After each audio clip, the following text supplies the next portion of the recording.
When I was a student, there was a man who always looked at me at school. Soon, I was kidnapped by him, and I was in the basement when I opened my eyes. He said, "Let's play a game, yes or no.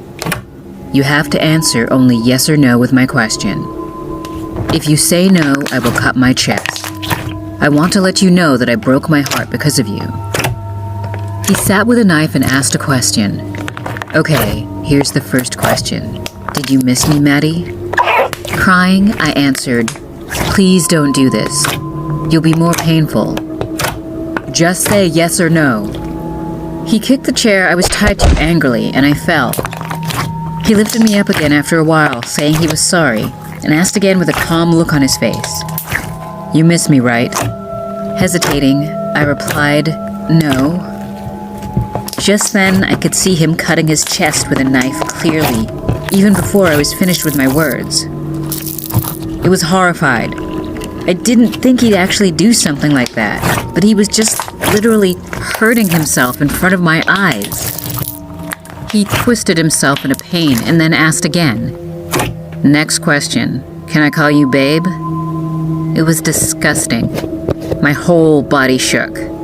I couldn't see him hurting himself, but I didn't want to say yes either. "Please stop it. This is meaningless," I answered to him, crying. "Yes or no?" He started hitting his head against the wall like a mad person. Now I could see his head and chest bleeding. "All right, do whatever you want." When I said this, he suddenly smiled brightly and approached me. "Thank you, babe." A horrifically bad stench came out of his mouth. It was just terrible, but I didn't have the courage to resist him.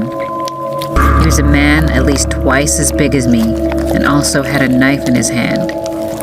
Now, the next question. Will you hug me, babe? I hesitated again. I thought about what to do to get out of this moment. It seemed like the situation would get worse and worse if I continued to accept his favors. On the other hand, if I said no, things would still be much scarier. In the end, I decided I better say no.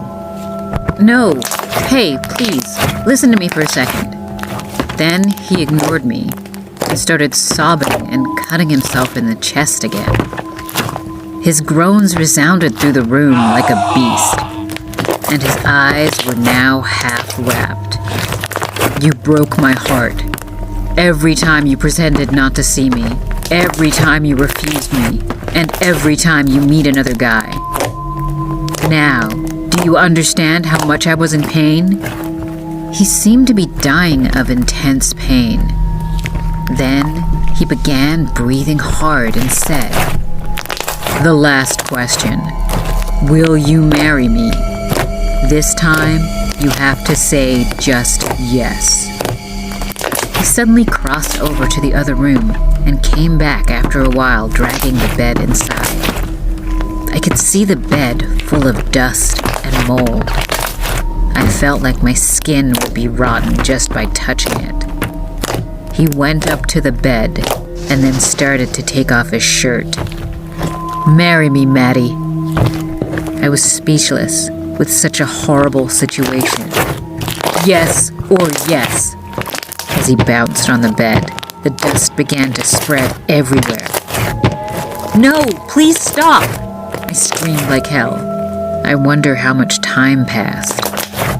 The dust slowly vanished, and he was dimly seen standing on the bed. However, something was strange. A knife was stuck in his chest. Not long after, he fell to the ground. "Why? Why do you always say no, Maddie? You always break my heart like this." He spoke softly and with great difficulty, and eventually closed his eyes. I screamed for a long time, then passed out. When I opened my eyes again, the police were there already. 12 hours had passed. My parents, who were worried that I did not return home, reported a missing person to the police, and the police started to search to rescue me. He had already become a cold body when police came in. I had to suffer from a massive trauma after that day. And since then, I have never spoken the word no.